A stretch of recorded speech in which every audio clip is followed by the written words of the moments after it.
Cam followers are easy to overlook, but it's important to design in the right type in order to get optimum performance in your machine. We offer two non-typical ways of lubrication for the cam follower. You don't want to run metal to metal. So by using something like Lube, it will allow you to constantly lubricate the bearing, both internally and externally, through a solid lube. Those are offered in the metric series in the middle size range of the product, so that will give you long-term maintenance free. Additionally, cam followers need to ride on a lubricated track in order to avoid steel-to-steel contact between the roller OD and the mating track.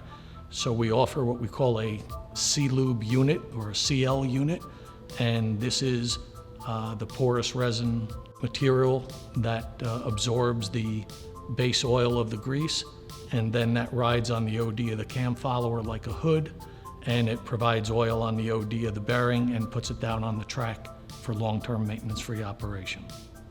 All of our Lube products have the same maintenance-free interval, which are typically 5 years or 20,000 kilometers.